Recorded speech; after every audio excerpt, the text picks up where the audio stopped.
함께 또 같이 새벽 기도회를 드리는 우리 지체들도 주 안에서 사랑하고 축복합니다. 감사합니다. 오늘 또 우리 찬우가 와서 이렇게 반주해줘서 너무 감사해요. 너무 잘했어요. 할렐루야. 감사합니다. 주 안에서 박수 한번 저리자 그래. 할렐루야. 감사합니다. 이제 요한계시록을 이제 4장부터 우리 함께 상고할 텐데, 요한계시록은 크게 세 부분으로 나눠졌어요. 여러분 한번 이렇게 1장을 한번 가보세요. 자, 1장 19절을 한번 보세요. 자, 1장 19절을 자, 1장 19절을 한번 같이 읽어봐요. 1장 19절 시작. 그러므로 내가 본 것과 지금 있는 일과 장차 될 일을 기록하라 그랬어요. 그러니까 요한계시록은 내가 본 것, 그리고 지금 있는 일, 그리고 장차 될 일, 이렇게 세 부분으로 기록이 되어 있습니다. 내가 본 것은 20절에 바로 나오잖아요. 내가 본 것은, 그러니까 사도 요한이 7 금토대 그리고 7 별을 봤어요. 7 금토대는 7별은 교회의 사자들이고 7촛대는 7교회를 봤어요. 그게 1장 내용인데 1장. 그리고 지금 있는 일, 지금 현재 있는 일, 그게 2장 3장에 소아시아 7교회에 대한 기록이 나와 있습니다. 그리고 이제 또 장차 될 일, 이것은 이제 4장부터 22장까지 앞으로 이제 마지막 때 일어날 일들이 이렇게 나와 있어요. 그러니까 요한계시록은 1장, 그리고 2, 3장, 그리고 4장부터 22장까지 이렇게 세 부분으로 나눠져 있어요. 오늘부터 우리가 상고할 4장은 이제 다시 4장으로 돌아와서 이제 장차 될 일을 이제 미래의 일들을 이제 사도 요한이 본 것입니다. 그 기록이 이제 나와 있어요. 자, 한번 4장을 한번 살펴볼게요. 자, 우리 1절을 한번 읽어보겠습니다. 시작. 이 일 후에 내가 보니 하늘에 열린 문이 있는데 내가 들은 바 처음에 내가 말하던 나팔 소리 같은 큰 음성이 이르되 이리로 올라오라. 이후에 마땅히 일어날 일들을 내가 너에게 보이리라 하시더라. 이 일 후에 내가 보니 그랬어. 이 일 후에, 그러니까 2장 3장에서 소아시아의 7교회의 모든 형편을 다 하나님이 가르쳐 주신 다음에 보았어요. 지상의 교회를 본 다음에 이제 하늘문이 열려 천상을 본 겁니다. 하늘나라를, 천상을 보았습니다.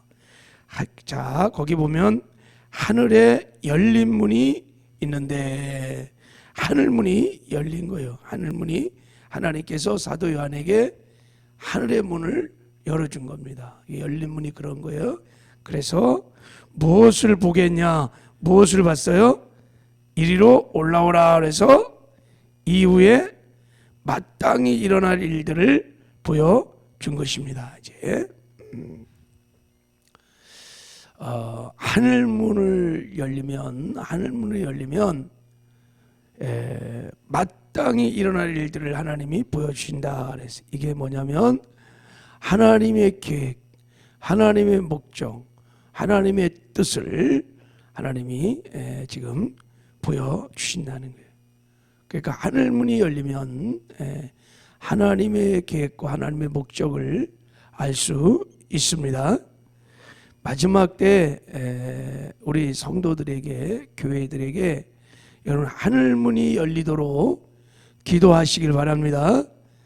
그래서 하나님의 목적, 하나님의 계획을, 하나님의 뜻을 하늘문이 열릴 때 하나님이 계시해 주십니다.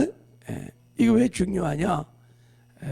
우리가 하나님의 계획을, 하나님의 뜻을 알아야, 그것을 발견해야 우리가 거기에 헌신할 수 있고 충성할 수 있고 하나님께 쓰임받는 존귀하고 영광스러운 삶을 살게 될 줄을 믿습니다. 그 7교회 중에서 필라델피아 교회에 열린 문을 두었다 이렇게 말하고 있어요. 그러니까 필라델피아 교회가 당시 그 시대를 향하신 하나님의 계획, 하나님의 목적, 하나님의 뜻을 잘 알았다는 뜻이. 그래서 그 교회가 하나님께 쓰임을 받았다는 것입니다. 이게 굉장히 중요한 거예요.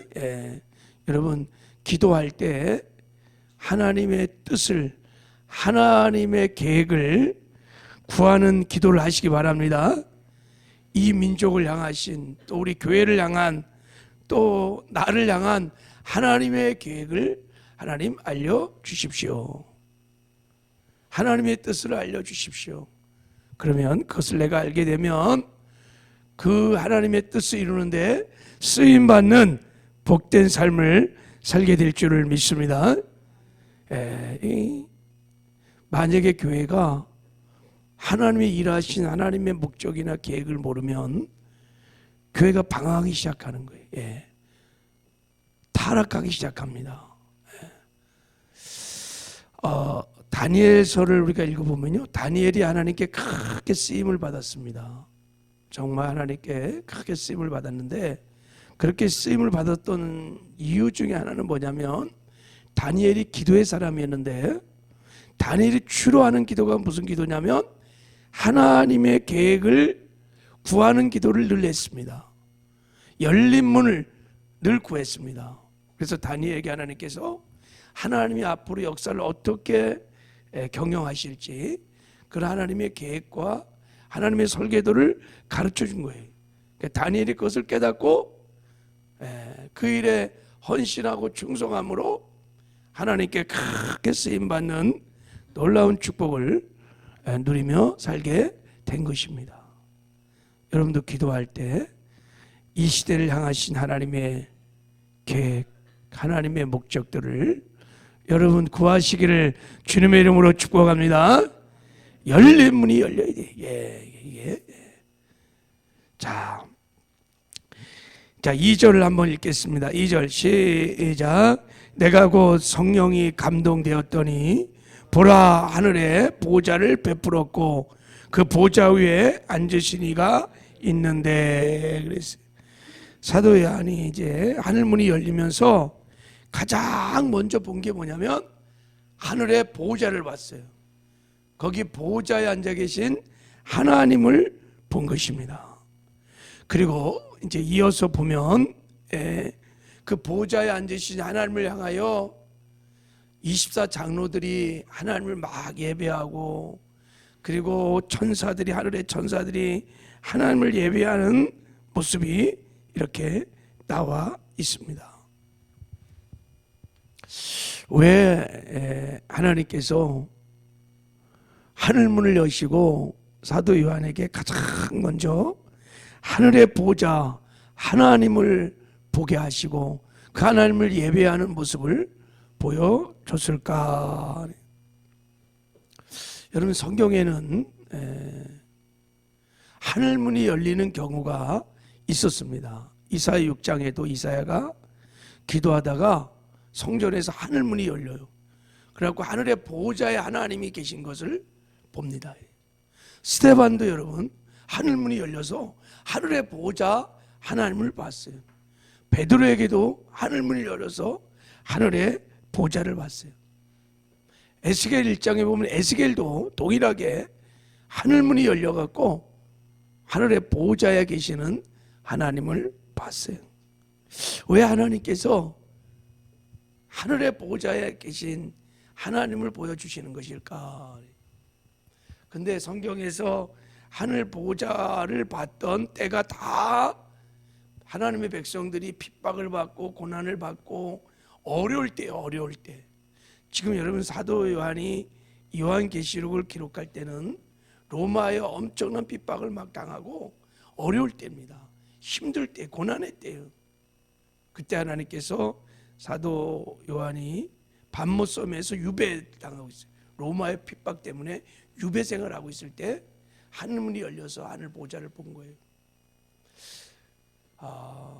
그렇게 하늘의 보좌 하나님을 보여주시는 이유는 하나님이 지금 이렇게 하늘 보좌에 앉아 계셔서 우주 만물을 살아계셔서 우주 만물을 통치하고 지금 다스리고 있다는 것을 하나님께서 보여주고 있는 줄 믿습니다.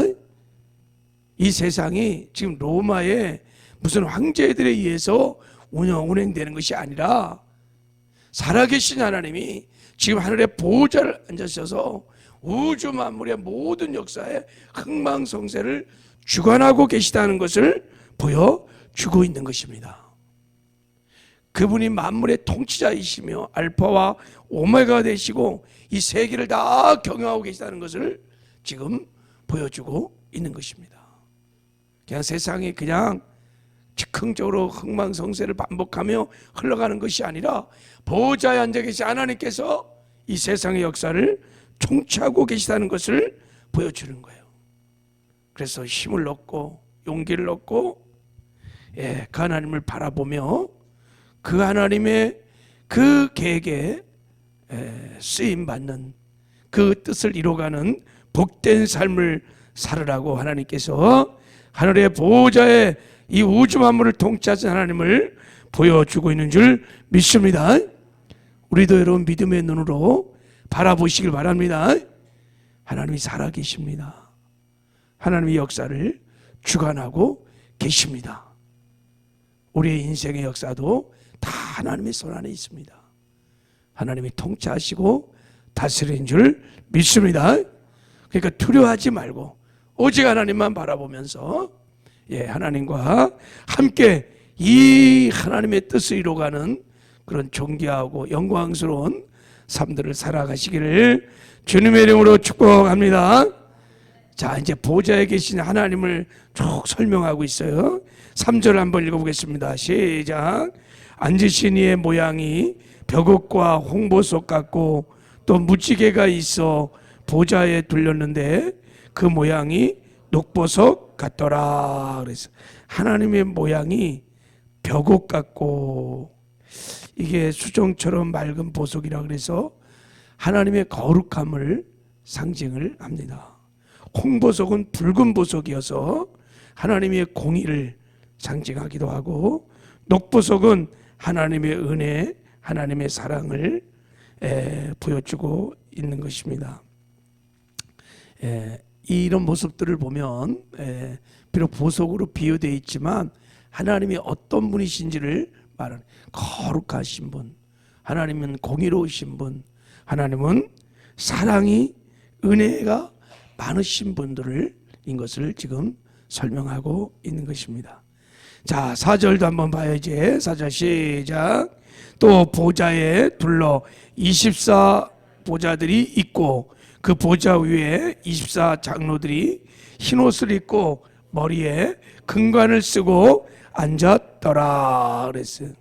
하나님 보좌 주변에 둘레 이렇게 24개의 보좌가 쫙 이렇게 있는 거예요. 거기 보좌에 24 장로들이 앉아 있는데 다 흰옷을 입고 머리에 금관을 면류관을 쓰고 있었어요. 24 장로가 누굴까? 24 보좌 앉은 이 하나님 주변에 앉아 있는 24 장로들이 누굴까? 계시록 21장에 보면 새 예루살렘에 12개의 문이 있는데 거기에 구약의 12지파의 이름이 구약교회를 상징하는 12지파의 이름이 기록되어 있고 신약교회를 상징하는 12사도의 이름이 기록되어 있어요. 제가 보기에 24장로는 그러므로 이 땅의 교회들을 대표하는 거예요. 교회들을 대표하는 거예요. 장로라는 것은 여러분 교회를 대표하는 신분이에요. 장로가. 그래서 24장로는 어떤 특정 인물이라기보다 교회를 대표하는 것을 지금 말하고 있는 걸 겁니다.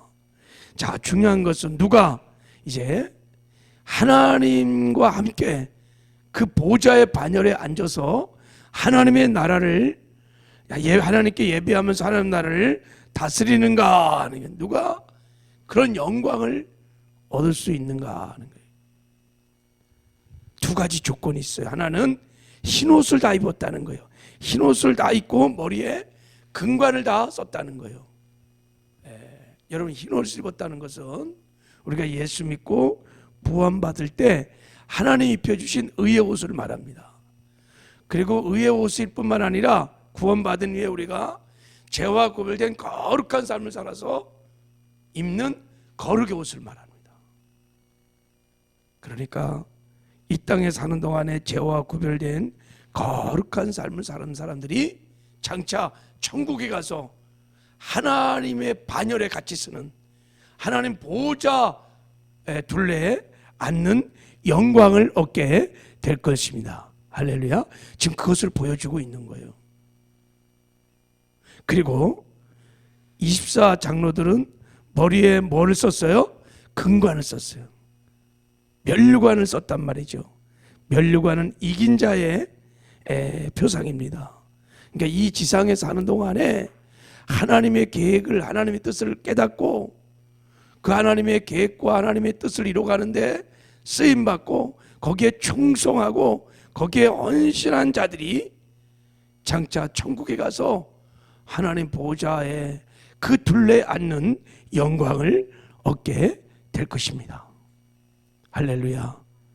여러분, 성도의 궁극적인 비전은 천국에 가는 것이지만 그 천국을 가는 것을 넘어서 이 24 장로들처럼 하나님 보좌 우편에 앉는 이런 여러분 영광을 꿈꾸시고, 여러분 그것이 여러분의 비전이 되기를 주님의 이름으로 축복합니다. 그런 영광을 하나님이 주신다는 거예요. 아멘을 잘 안 하셔서. 자, 봐봐요. 3장 21절 읽어봐요. 자, 진짜 그런 하나님이 엄청난 축복을 주시는데 보좌 우편에 앉혀준다는 거예요. 자, 3장 21절 읽어봐요. 자, 시작. 이기는 그에게는 내가 내 보좌에 함께 앉게 하여 주기를, 내가 이기고 아버지 보좌에 함께 앉는 것과 같이 하리라. 아멘이세요? 야, 엄청난 지금 약속입니다. 이기는 그에게는 내가 내 보좌에 함께 앉게 하여 주겠다는 거예요. 예수님께서 예수님이 이겼어요. 내가 아버지 보좌에 함께 앉는 것 같이 너희들도 이기는 자는 그렇게 앉혀 주겠다는 거예요. 영원토록 천년왕국에서 우리가 하나님과 함께 그 나라를 통치하는 엄청난 영광을 하나님이 주신다는 거예요. 여러분, 이런 영광을 꿈꾸시길 바랍니다. 누가 천국에 가서 정말 주님이 약속한 데 하나님 보좌 우편에 함께 앉아서 그 나라를 통치하는 영광을 누리느냐? 흰옷을 입은 자들, 금면류관을 쓴 자들이, 그러니까 이 땅에서 죄와 구별된 거룩한 삶을 사는 자들입니다. 그리고 하나님의 뜻에, 하나님의 계획에, 하나님의 성업에 죽도록 충성하는 자들이, 면류관을 얻는 자들이 그 나라 천국에 가서, 천국 가는 건 두말할 것도 없고 천국 가서 하나님과 함께 보좌 우편에 앉아 그 나라를 통치하는 영광을 얻게 될 줄을 믿습니다. 이 비전들을 품는 은혜가 있기를 주님의 이름으로 축복합니다. 주여, 시간이 벌써 이렇게. 자, 이제 6절부터 6절, 7절, 8절을 읽어보면, 잠깐 우리 한번 읽어봐요. 자, 6절. 자, 시작. 보좌 앞에 수정과 같은 유리 바다가 있고 보좌 가운데 보좌 주위에 네 생물이 있는데 앞뒤에 눈들이 가득하더라. 그 첫째 생물은 사자 같고 둘째 생물은 송아지 같고 셋째 생물은 얼굴이 사람 같고 그 넷째 생물은 날아가는 독수리 같은데 네 생물이 각각 6날개를 가졌고 그 안과 주에 눈들이 가득하더라. 그들이 밤낮 쉬지 않고 이르기를 거룩하다 거룩하다 거룩하다 주 하나님 곧 전능하신 이여 전에도 계셨고 이제도 계시고 장차 오실 이시라. 그래서 하나님 보좌 우편에 네 천사가 밤낮 쉬지 않고 6날개를 가져서 그 안과 주에 눈들이 가득한데 밤낮 쉬지 않고 거룩하다 거룩하다 거룩하다 주 하나님 곧 전능하신 이여 전에도 계시고 이제도 계시고 장차 오시리라고 하면서 그 하나님께 영광과 존귀와 감사를 드리며 막 예배하는 천상의 예배를 본 것입니다. 우리도 여러분 이 천사들처럼 하나님을 그렇게 예배하시기를 주님의 이름으로 축복합니다. 그리고 24장로들의 예배가 이제 10절 11절 나와요. 자, 같이 읽고 마칠게요. 같이 읽어요. 시작. 24장로들이 보좌에 앉으신 이 앞에 엎드려 세세토록 살아계신 이에게 경배하고 자기의 관을 보좌 앞에 드리며 이르되 우리 주 하나님이여 영광과 존귀와 권능을 받으신 것이 합당하오니 주께서 만물을 지으신지라 만물이 주의 뜻대로 있었고 또 지으심을 받았나이다. 24장로들이 보호자의 앉으신 앞에 어떻게 예배를 드려요? 엎드려 무릎을 꿇은 것이 아니야. 그냥 쫙 엎드려 갖고 하나님을 예배하는 자가 취할 수 있는 최대 겸손, 최대 경외 표시가 엎드리는 거. 엎드려서 감히 하나님 앞에 서 있어 찬양하는 거 아니에요. 앉아서 찬양하는 게 아니에요. 무릎을 꿇고 하는 것 정도 아니에요. 그냥 엎드려 갖고 하나님을 우리가 할 수 있는 최고의 겸손, 최고의 경외의 표를 하는 것입니다. 그리고 하나님을 찬양해요. 그리고 자기가 쓰고 있었던 그 면류관을 보좌 앞에 드리면서 모든 것이 하나님 은혜입니다. 하나님께만 영광을 돌리는 것입니다. 그 하나님의 창량할 수 없는 일을 기억하고 하나님 앞에 엎드려서 자기의 모든 것, 여러분 면류관이라는 것이 자기가 평생 또 헌신하고 충성해서 얻은 거 아니겠습니까? 최고의 자기의 존귀와 영광 아니겠어요? 그것을 다 하나님께 돌리면서 하나님을 예배하고 있는 거예요.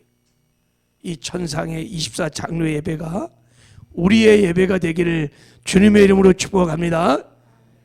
그래서 예배마다 임재하신 하나님의 영광을 보고 하나님을 만나는 살아있는 예배가 되기를 주님의 이름으로 축복합니다. 이 천상 예배에 가장 가까웠던 예배가 다윗의 예배인 거예요. 이 예배가 저와 여러분의 예배가 되기를 다시 한번 축복합니다. 하나님 아버지